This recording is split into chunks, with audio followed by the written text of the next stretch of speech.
কি হয় কেতিয়াবা কেতিয়াবা এই নিৰ্বাচনবিলাকত যেতিয়া দেখিব যে 10 লাখ বাংলাদেশী মূলৰ মানুহে এজন মানুহক জিকাই দিয়ে একেবাৰে ওচৰতে, এতিয়া মানুহে অলপ উৎসাহিত হয় আৰু সেইসকল মানুহে হয়তো উচতনি দিছে, যাৰ কাৰণে এনেকে খেদি অহাৰ সাহসটো পাইছে।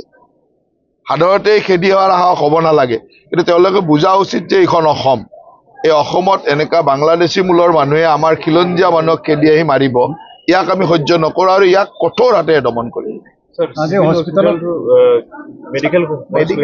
এইটো হ'ল মেডিকেল কলেজ যেতিয়া হয় তেতিয়া মেডিকেল কলেজখন চলিব লাগিব আৰু মেডিকেল কলেজলৈ কিছু কিছু ডিপাৰ্টমেণ্ট যাব। কিন্তু সকলো চিভিল হস্পিটেল হোৱা জেগাত এনেকুৱা ধৰণৰ কিছু পৰিৱেশ হয়, কিন্তু যেতিয়া ৰাইজে দেখা পায় তেতিয়া নিজে নিজে ঠিক হৈ যায়।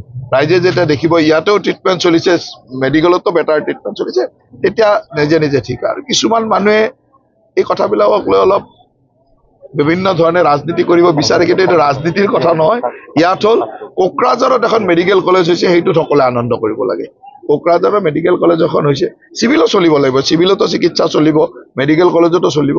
কিন্তু কেতিয়াবা কি হয়, চিভিলৰ কিছুমান ডিপাৰ্টমেণ্ট যেতিয়া মেডিকেল কলেজলৈকে যায়, এনেকুৱা ধৰণৰ সৰু সৰু কথা কিছুমান থাকে।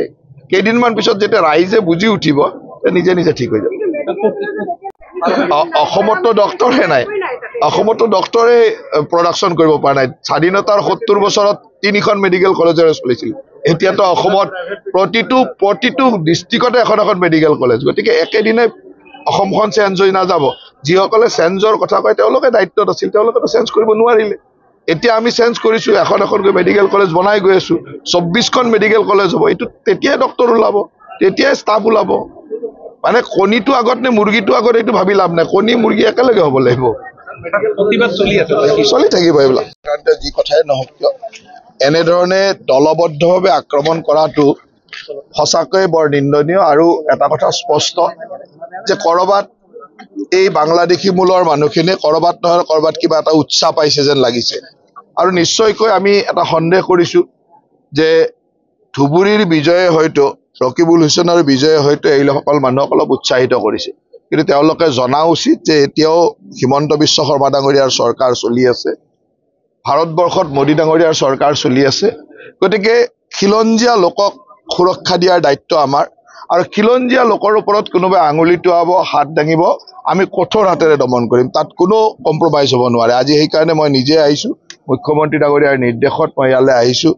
আৰু খিলঞ্জীয়া লোকসকলক এই ধৰণে যি দলবদ্ধভাৱে আক্ৰমণ কৰিছে সেইসকল লোকৰ কিছুসংখ্যক আজি আটক কৰা হৈছে। আৰু যোন ভিডিঅ' বা ইত্যাদি যিখিনি আমাৰ সাক্ষী ওলাই যে বা যিখিনি লিষ্টত ওলাই, এজনো বাচি যাব নোৱাৰে। সকলোকে আমি আৰক্ষীক নিৰ্দেশ দিছোঁ যে এজনো বাচি নোযোৱাকৈ যাতে সকলোকে আটক কৰে আৰু আইনগতভাৱে ব্যৱস্থা লোৱা হ'ব।